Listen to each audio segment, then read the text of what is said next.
찬송가 590장을 사용해서 준비한 예물 하나님께 올려드리도록 하겠습니다.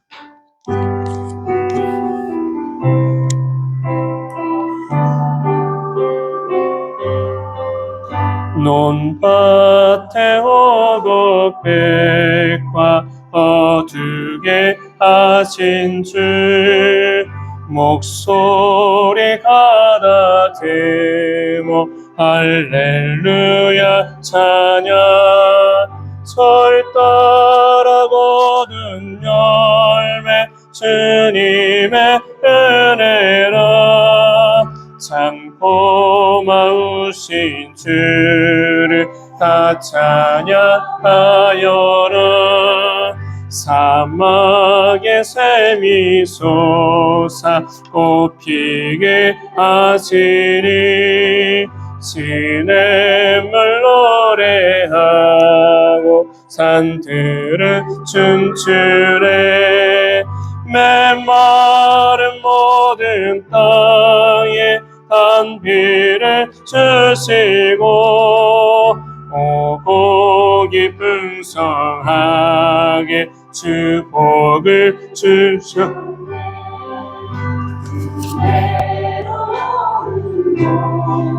주 앞에 바치고 구원을 받으리모 주님께 바치세.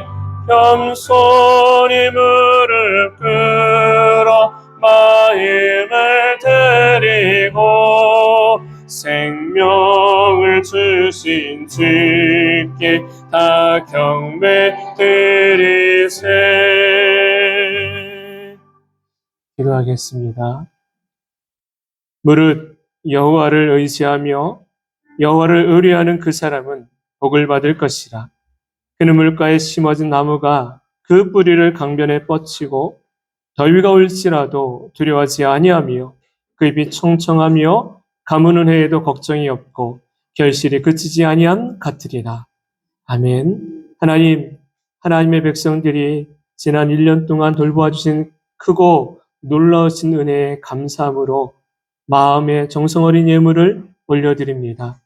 하나님이 주신 은혜에 감사하는 마음이요, 하나님이 주실 것을 기대하는 마음이요, 우리의 소망을 이루실 하나님을 찬양하는 마음이오니 하나님 흠양하여 주시고 각 사람의 삶의 지경 곳곳마다 흑암의 영은 떠나가고 광명의 빛이 비추며 복음의 은혜가, 복된 축복이 충만하게 하여 주옵소서. 복된 이들의 마음 위에 하나님께서 응답하여 주실 줄로 믿습니다. 약속된 반드시의 은혜를 기대하는 믿음 있게 도와주시고 육신에 연약한 이들마다 강건하도록 회복의 은총을 나타내어 주옵소서.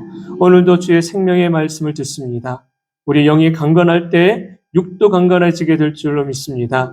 영이 주의 말씀으로 충만할 때 육의 모든 삶의 길이 형통한 길 될 줄로 믿습니다. 이 은혜가 이곳에 예배하는 모든 이들의 삶에 충만하게 하여 주옵소서. 감사드리며 예수님의 이름으로 축복하며 기도합니다. 아멘. 이제 함께 말씀을 나누려고 합니다. 우리가 함께 나눌 말씀 신명기 16장 9절로 12절에 있는 말씀입니다. 신명기 16장 9절부터 12절 말씀.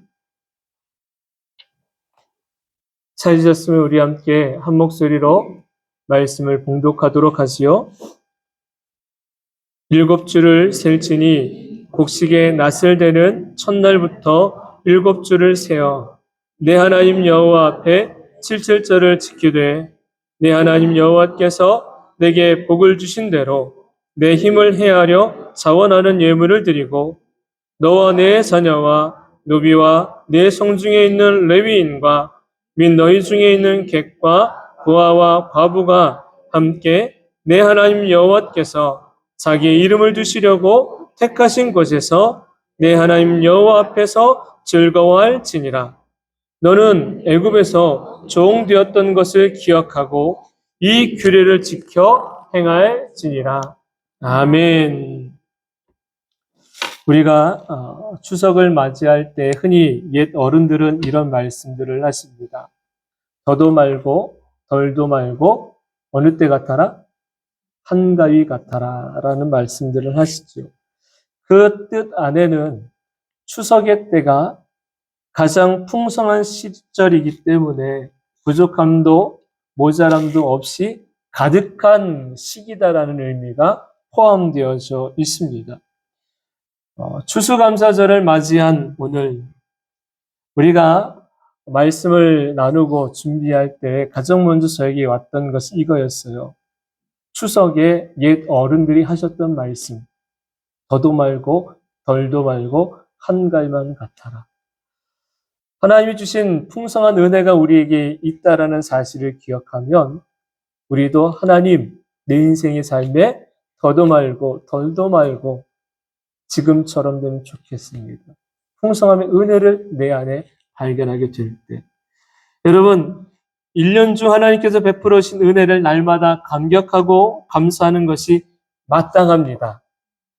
마땅함에도 불구하고 연약한 저와 여러분은 특별한 날에만 감사하려고 그래요.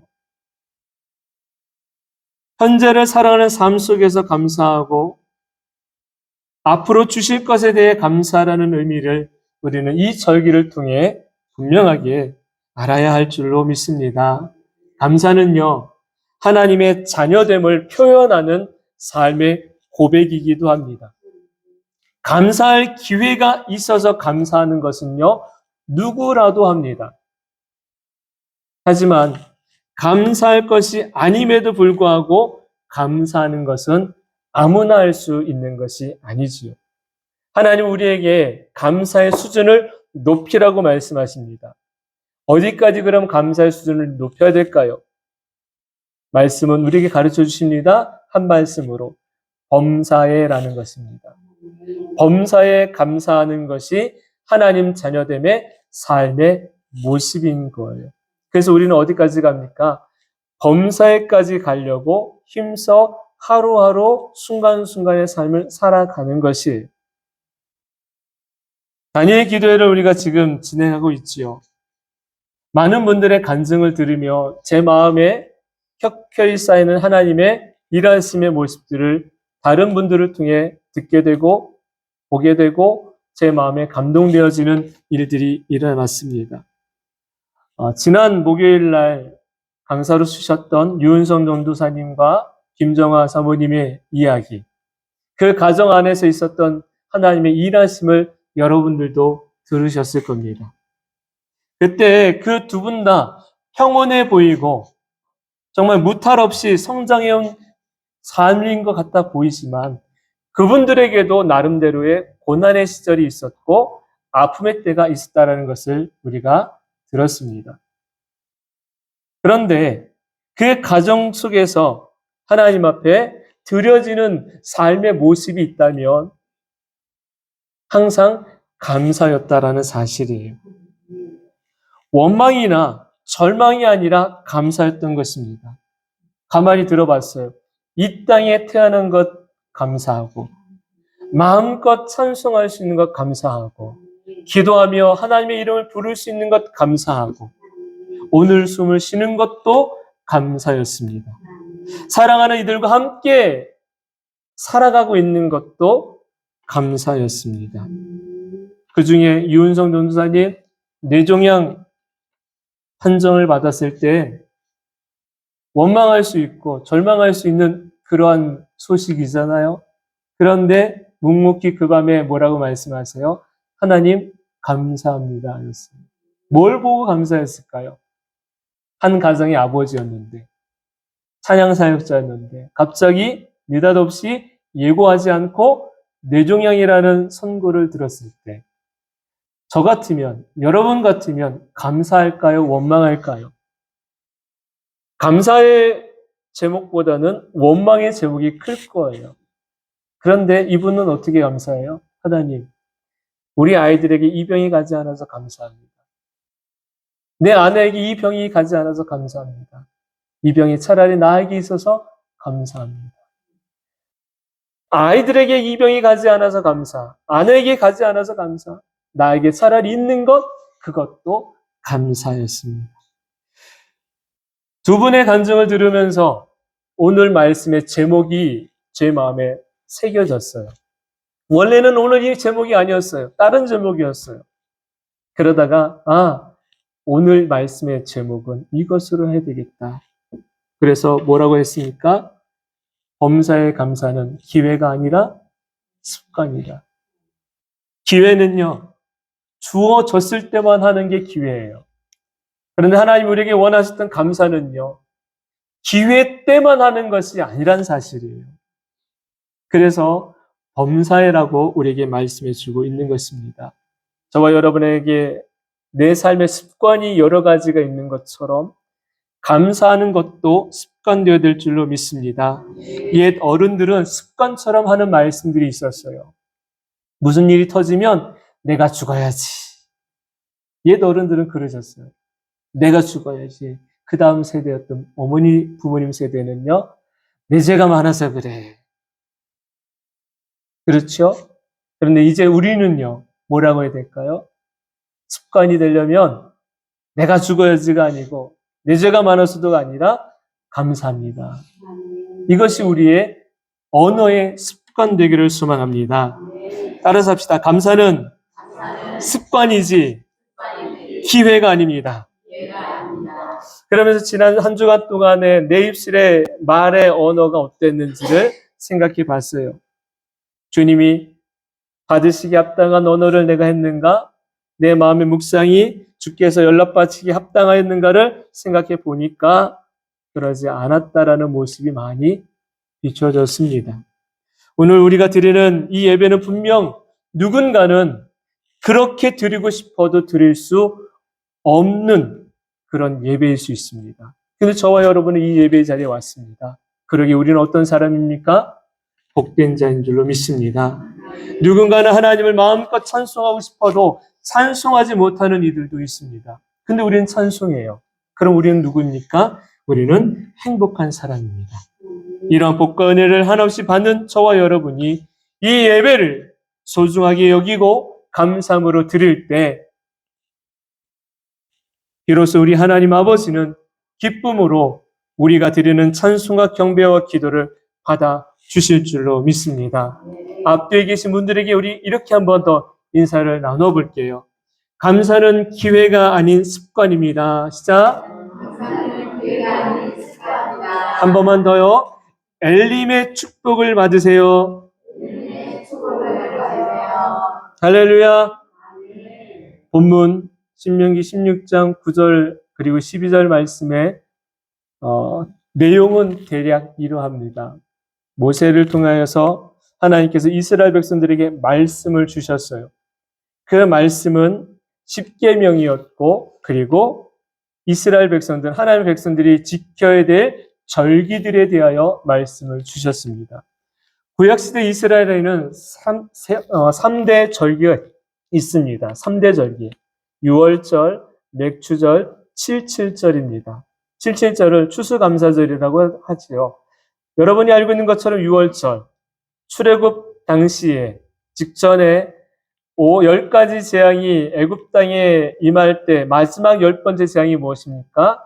위로부터 모든 것에 첫 번째 난 것은 죽음이라는 재앙이 임하게 됩니다. 그때에 하나님의 백성된 이들이 어린 양을 잡아 그의 피로 문설주와 문인방을 바르고 나면 죽음의 그림자가 그것을 보고 넘어가게 될 것을 말씀하십니다. 다시 말해서 죽음이 넘어가 구원을 얻은 것을 기념하여서 6월절을 지키라고 말씀하시죠. 그래서 이스라엘 백성들이 가장 큰 명절 절기라 그러면 6월절을 먼저 손꼽을 수가 있습니다. 두 번째는 맥추절입니다. 맥추절은 어떤 의미가 있느냐면 첫 열매의 절기다라는 것이에요. 첫 열매의 절기. 보리와 밀 같은 것이 주 식량이었을 당시에 처음 익은 열매를 하나님께 드리는 것을 매우 중요하게 생각했습니다. 그 의미로는 두 가지의 의미가 있는데요.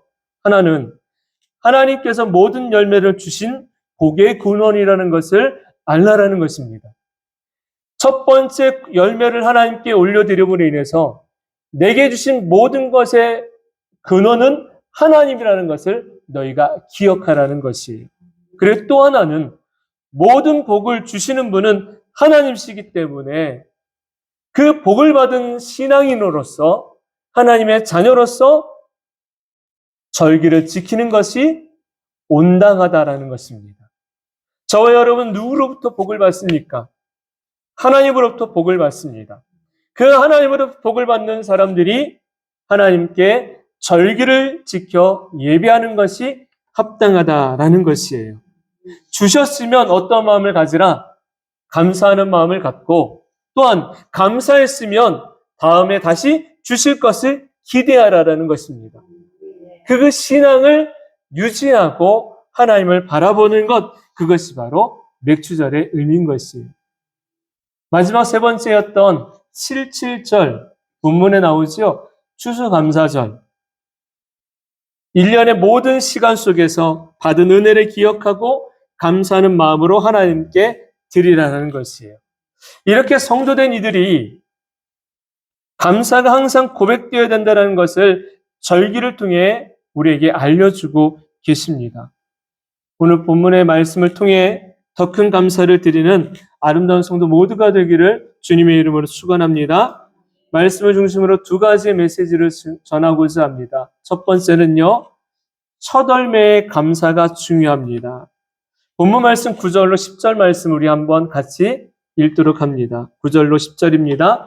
7주를 셀지니 곡식의 낯을 대는 첫날부터 7주를 세어 내 하나님 여호와 앞에 77절을 지키되 내 하나님 여호와께서 내게 복을 주신 대로 내 힘을 헤아려 자원하는 예물을 드리고 아멘. 농사의 첫 열매가 아니어도요, 우리는 감사 생활을 할 때에는 시대와 환경에 따라 얼마든지 가능합니다.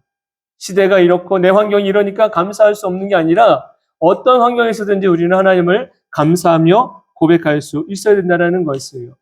첫 열매라고 말씀하셨습니다. 첫 열매. 여러분, 첫 열매는 뭐냐면 어떤 분들이 그래요. 처음 전도사 생활하거나 사역을 시작할 때 첫 열매의 의미를 소중하게 생각하는 분들이 이렇게 생각합니다.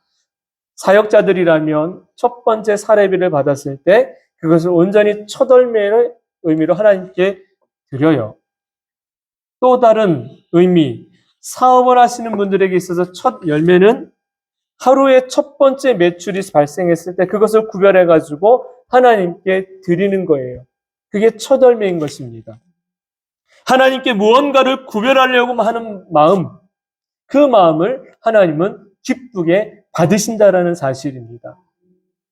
곡식을 거두는 분들에게 첫 번째 따는 하나님께, 과실의 실과를 거두는 분들에게 있어서 첫 번째 거둔 것은 하나님께, 첫 번째 것은 하나님께라는 의식을 갖고 사는 것. 그것이 바로 첫 열매의 신앙을 가진 이들의 모습인 것입니다. 구약 성경에서도요, 하나님께서 우리 앞에 예물을 드릴 것을 분명히 말씀을 하세요. 절기를 드릴 때 우리가 예물을 드리는 것은요, 하나님이 우리에게 말씀하신 거예요. 그런데 이 말씀하시는 것이 우리에게는 어떻게 다가오느냐면 때로는 굉장한 부담감으로도 다가올 수 있습니다. 왜? 내가 먹고 사는 데에 부족함이 많은데 하나님이 드리라고 하니까, 바치라고 하니까 그게 부담이 되더란 사실이에요. 그런데 가만히 생각해 보십시오. 하나님은 우리들에게 막무가내로 요구를 하신 것이 아니라 말씀해 보니까 이렇게 나와요. 내게 복을 주신 대로 내 힘을 헤아려 자원하는 예물을 드리라라고 말씀합니다. 이 말씀을 가만히 묵상하면은요, 이렇게 나오는 거예요. 예물을 드리라는 것은 강요가 아닙니다. 심적인 부담감을 주려고 하는 것도 아니란 사실이에요. 내게 무엇을 주신 대로, 복을 주신 대로 너는 어떻게 하라? 힘을 다하여 억지로가 아니에요. 자원함으로 예물을 드리라라는 것입니다. 사도 바울은 예물을 드리는 태도에 대하여서 세 가지를 이야기하는데 먼저는 이렇게 말씀합니다. 내가 정한 대로입니다. 각각 그 마음에 정한 대로 하나님께 예물을 드리라라는 것이에요. 할당제처럼 권사는 얼마, 집사는 얼마, 권사는 얼마, 일반 성도는 얼마, 이게 아니에요. 내 마음에 정한 대로 하나님께 드리라라는 것이에요. 여러분, 우리가 하나님 앞에 드린다라는 것은요, 내 환경은 이만큼이 안 되는데 빚을 내가지고 억지로 하라는 의미가 아닙니다. 내게 주신 환경 속에서, 내게 주신 상황 속에서 구별할 만큼 드릴 수 있으라라는 것입니다. 또 하나는요, 인색함으로 드리지 말라고 하셨습니다. 하나님은 가난하시기 때문에 우리의 것을 취하시려는 분이 아니십니다. 가난하셔가지고 우리에게 요구하시는 것이 아니에요. 마치 선심 쓰듯 지갑을 열어서 내어드리는, 그래서 뭔가 마치 누군가에게 보이기 위해서 그것이 아니에요. 인색함으로 드리지 말 것을 하셨어요. 사람들이 보는 시선이 있으니까, 내 체면이 있으니까 그게 아니에요. 그런 마음으로 하나님께 예물을 드리라고 하나님은 말씀하지 않으셨어요. 마지막 세 번째는요, 즐거운 마음으로 하나님께 드리라는 거예요. 자원함으로라는 것은요, 즐거움으로 하나님께 드리라는 것이에요. 여러분, 언제 우리가 물질을 쓸 때, 돈 쓸 때 기쁩니까?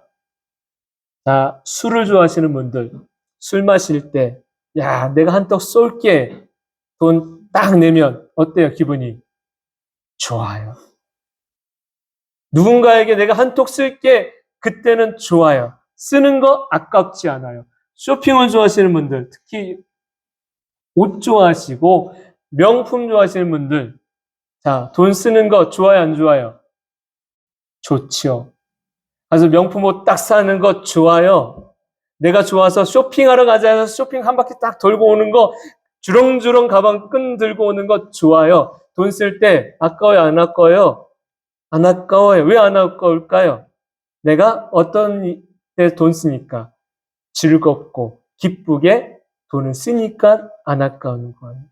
그런데 물질을 주시고 건강을 주시고 내 삶을 지키신 하나님께 예물 드리는 건 어떠세요?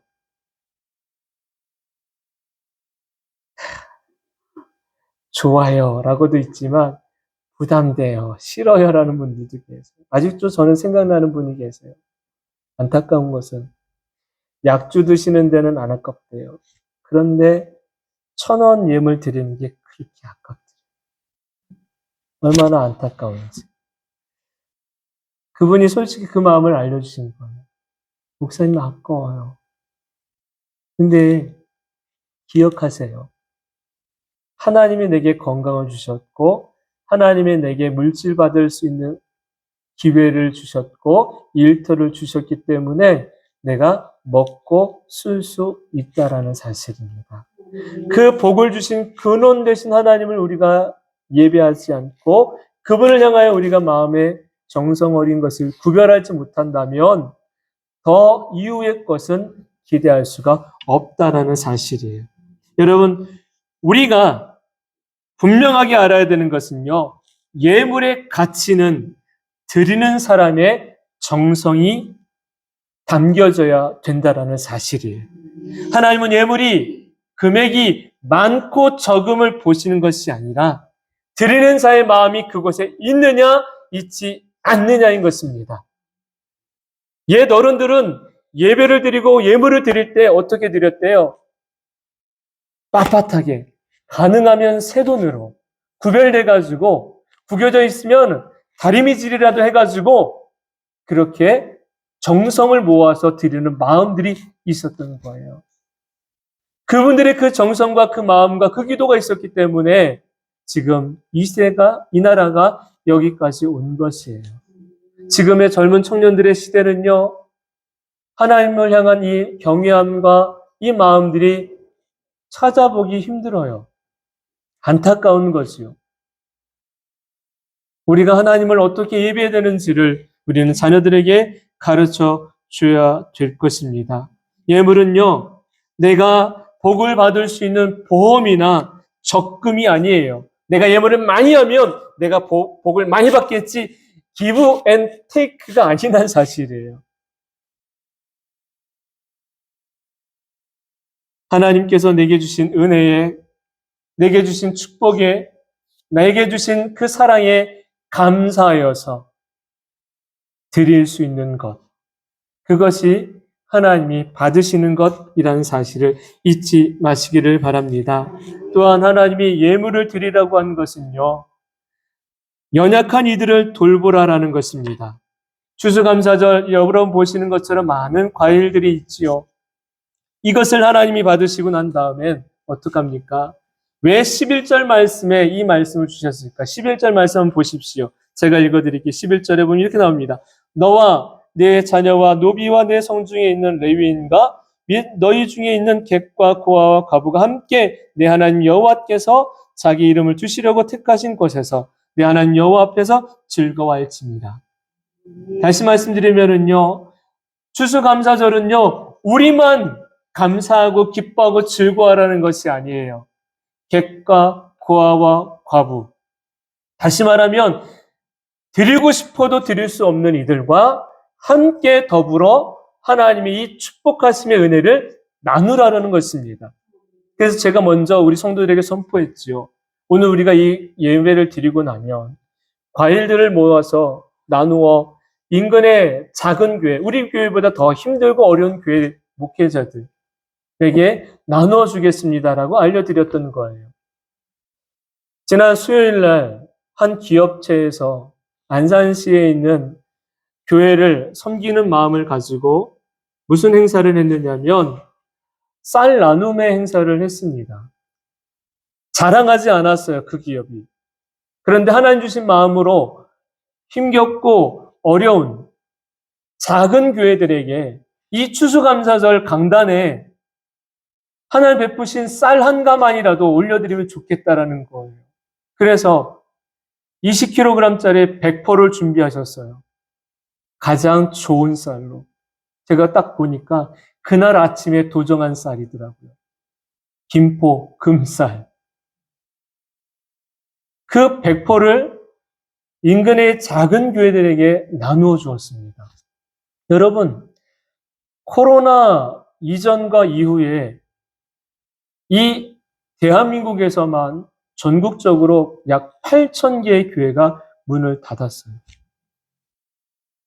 코로나를 지나고 나서 작은 교회들이 더 이상 운영할 수 없고 버틸 수 없어서 예배드릴 처소가 8,000군데가 사라졌다는 것이에요.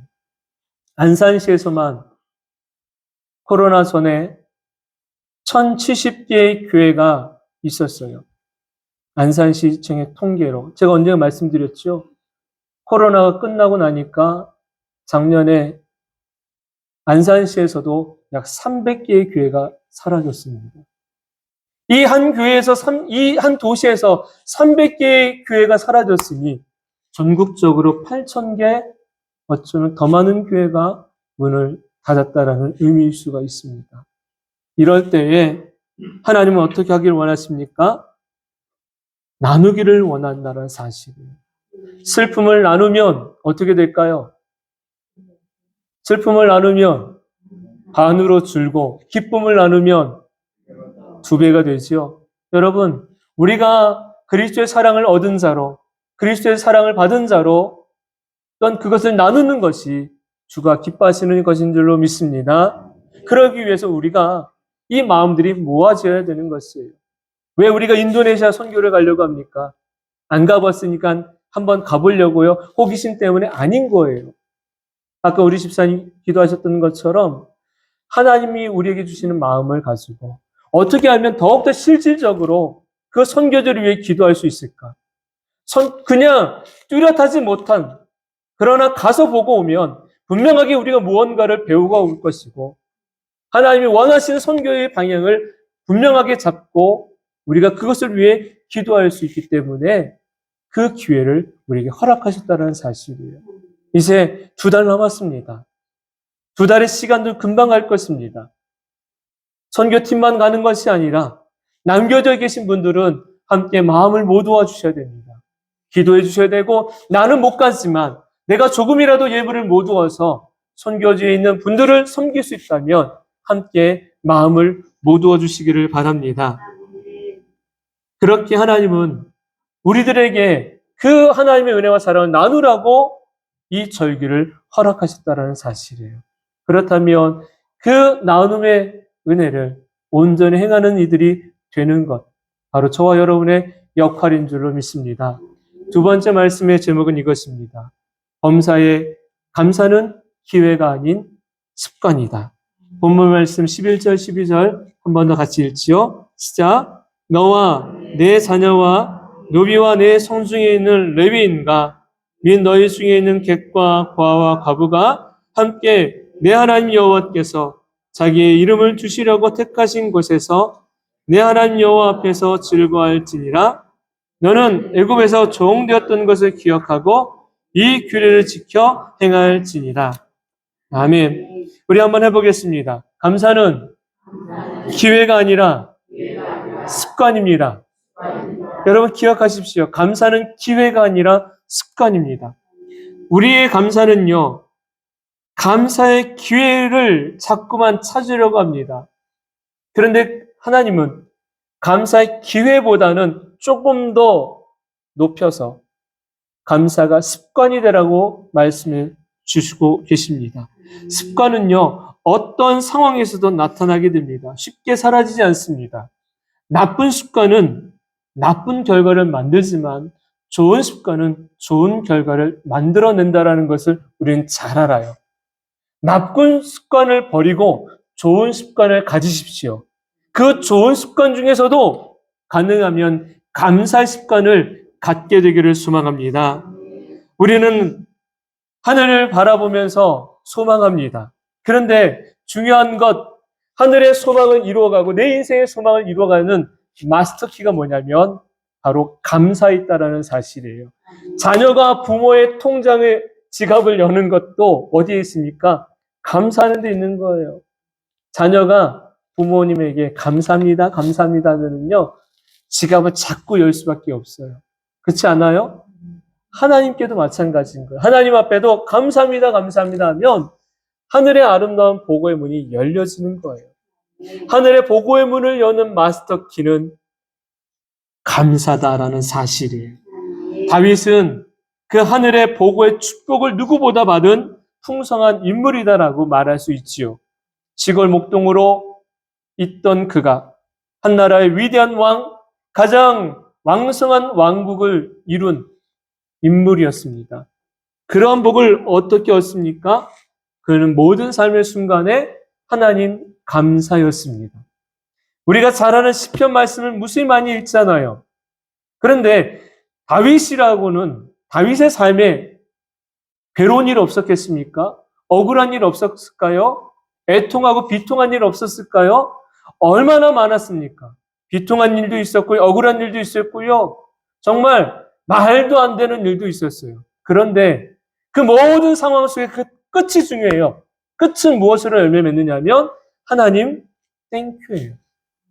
하나님 감사합니다. 이해가 안 돼요. 아니 나라를 구한 영웅이잖아요. 그런데 왕의 눈밖에 났다고 왕이 죽이려고 그래요. 나라를 구했는데 어떻게 죽이려고 합니까? 그런데도 다윗은 하나님 감사합니다. 자기의 자존심을 다 내려놓는 상황 속에서도 하나님 감사합니다요.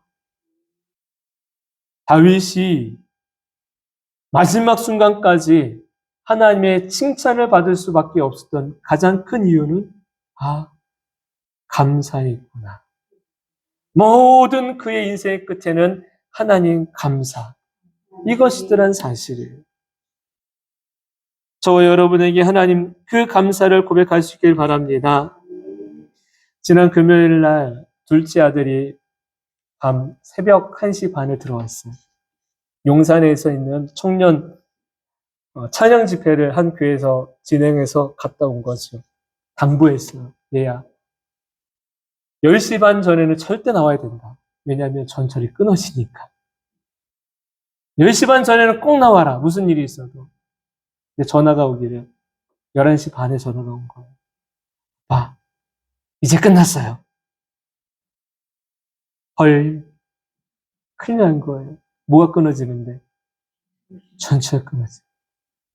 이제 나왔어요 하는 소리에 버럭 화가 났어요. 야, 전철 끊어지면 너 어떻게 해?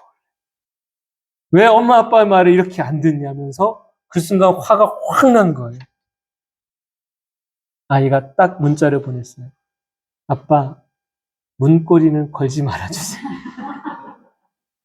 확 걸어버리려다가 말았어요. 이제 막 얼마나 화가 나는지. 막 화가 나잖아요. 그리고 잠을 못 이루잖아요.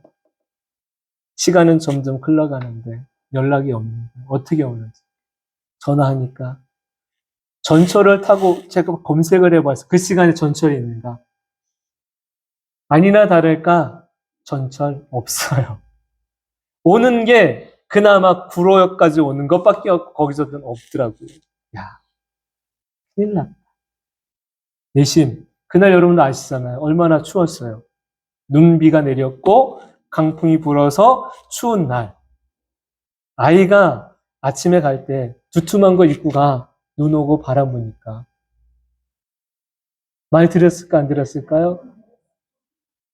가장 얇은 자켓 입고 갔어요. 야, 그래서 하는 말, 고생 좀 해봐라. 말은 그렇게 했지만 마음이 어때요? 아프고 힘들죠.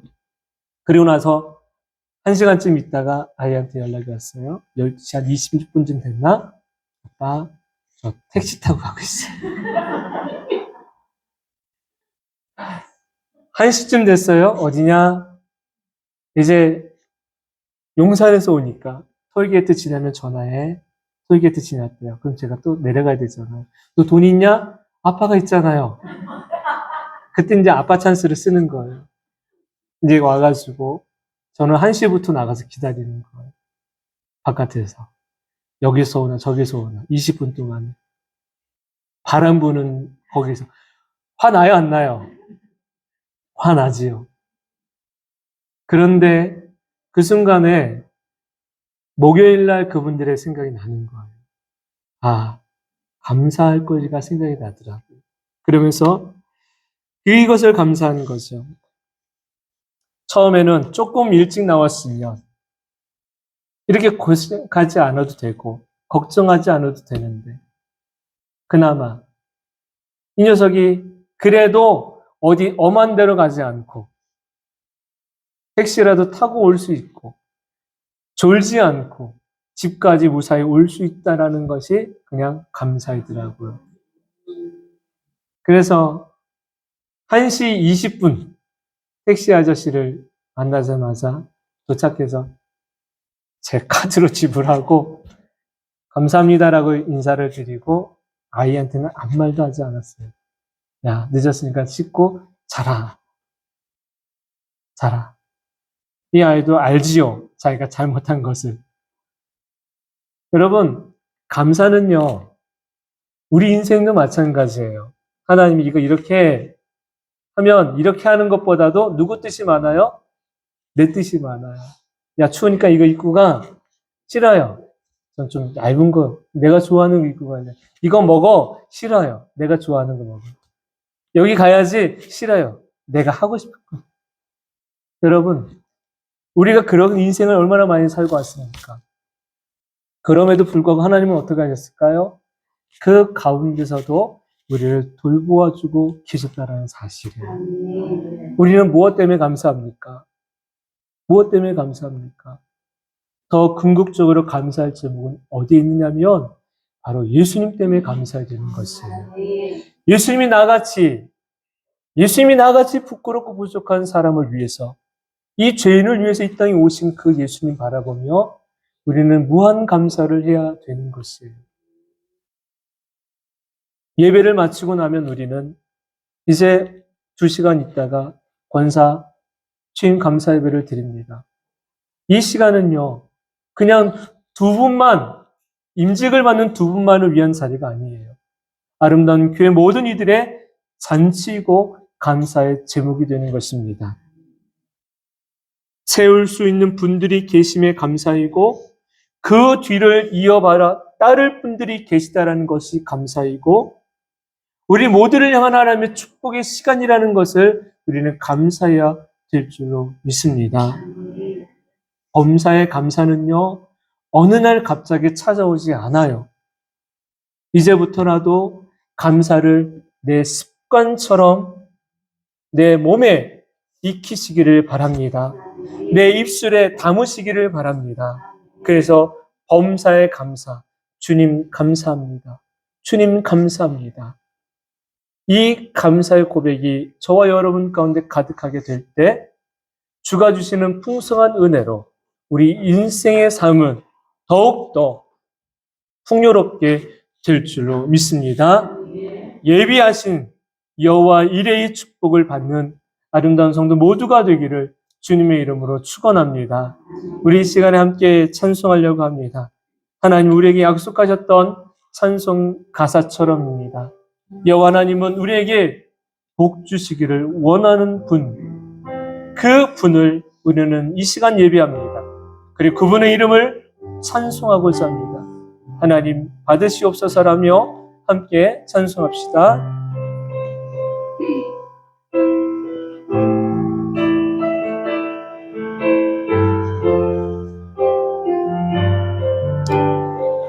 여호와는 너에게 복을 주시기를 원하며 너를 지키시기를 원하시며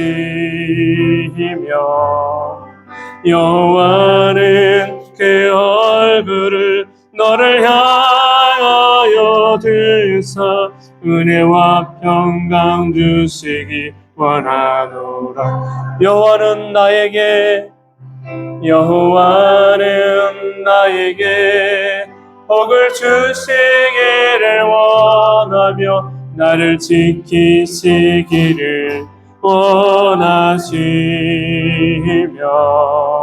여호와는 그 얼굴을 나를 향하여 드사 은혜와 평강 주시기 원하노라.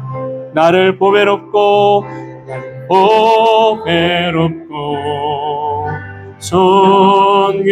존귀하게 여기시는 하나님이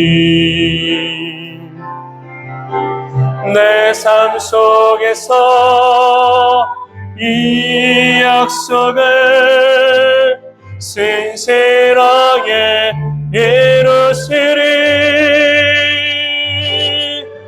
땅에 기름진 것으로 하늘에 신령한 것으로 나를 지키시고 지키신 하나님이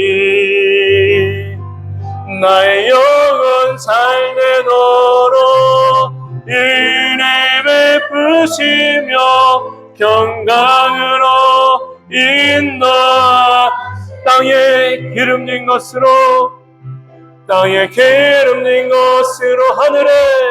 하늘에 신령한 것으로 나를 복 주시고 지키신 하나님이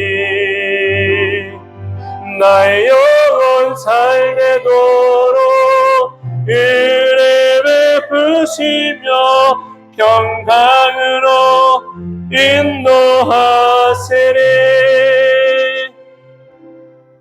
여러분 가슴에 두 손을 모으시길 바랍니다. 제가 기도할게요. 하나님 감사합니다. 당신의 사랑하는 백성들을 기억해 주시고 우리의 마음의 소원을 이루어 가신 하나님을 찬양합니다. 하나님은 우리에게 복을 주시기를 원하시는 참 좋으신 분이십니다. 그분의 은혜가 있기에 오늘 내가 예비하고 우리 주 예수님의 그 사랑이 있었기에 내가 주님의 이름을 부르며 기도할 수가 있습니다. 하나님 추수감사절을 하나님께 올려드리는 이들의 마음과 저들의 소망을 하나님 받으시고 마침내 하나님의 뜻을 이루어 가시는 복 있는 이들 모두가 되기를 원합니다. 아름다운 하나님의 사람들 한 분 한 분마다 영과 육이 잘 되게 하시고 하나님의 뜻하신 바 안에서 그 소망을 둘 수 있는 복 있는 이들이 되게 하여 주옵소서. 이제는 우리를 죄 가운데서 구원하여 주신 예수 그리스도의 그 크신 사랑과 하나님 아버지의 다함없는 사랑하여 주심과 성령님의 감화 감동 교통 내주하심 역사가 살아가는 모든 성도들의 삶 가운데 이제로부터 영원토록 함께 하시기를 간절히 축원하옵나이다. 아멘.